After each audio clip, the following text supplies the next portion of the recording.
A family's enduring influence, the Marcos dynasty. The Philippines has a rich and complex history. Few families have left a mark as indelible as the Marcoses. Their influence on the nation's political, social, and economic landscape spans decades. From the rise of Ferdinand Marcos Sr. to the recent presidency of his son, Bongbong Marcos Jr., the family's legacy continues to shape the Philippines today. Understanding their story is crucial to grasping the complexities of the nation itself. This essay delves into the legacy of the Marcos family. We will explore the triumphs and controversies that have come to define their place in Philippine history. Ferdinand Marcos Sr.'s rule, marked by both progress and authoritarianism, left an unforgettable imprint on the nation. His son, Bongbong Marcos Jr., now faces the challenge of leading the country while grappling with the weight of his family's past. Ferdinand Marcos Sr., progress and authoritarianism. Ferdinand Marcos Sr. rose to power promising a nation of progress and prosperity.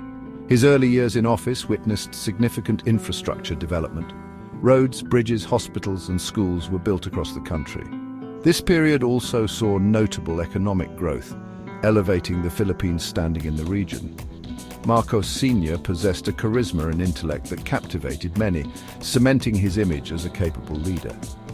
However, this era of progress was also marked by a shift towards authoritarianism. Facing growing unrest and a communist insurgency, Marcos Sr. declared martial law in 1972.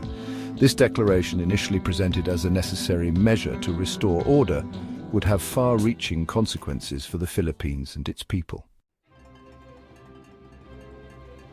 The price of power, martial law, and its aftermath. The imposition of martial law ushered in a dark period in Philippine history. Civil liberties were suspended, and dissent was silenced. Political opponents were imprisoned and media outlets were shut down. Human rights abuses became rampant as the Marcos regime consolidated power. Corruption flourished, enriching Marcos and his cronies at the expense of the nation's coffers. The excesses of martial law ultimately led to Marcos Sr.'s downfall. The assassination of opposition leader Benigno Aquino Jr. in 1983 galvanized the opposition, sparking widespread protests. In 1986, the People Power Revolution forced Marcos Sr. and his family to flee the country, ending his two-decade rule. The Philippines was left to grapple with the legacy of a tumultuous era. Bongbong Marcos Jr., reconciliation and reshaping the narrative. Decades later, Ferdinand Bongbong Marcos Jr., son of the former president, entered the political arena. He served as governor, congressman and senator, steadily rebuilding the family's political capital.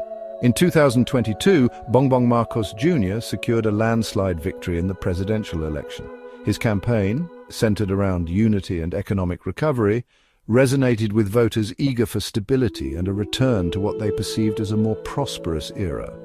Bongbong Marcos Jr. now faces the daunting task of leading a nation grappling with its past.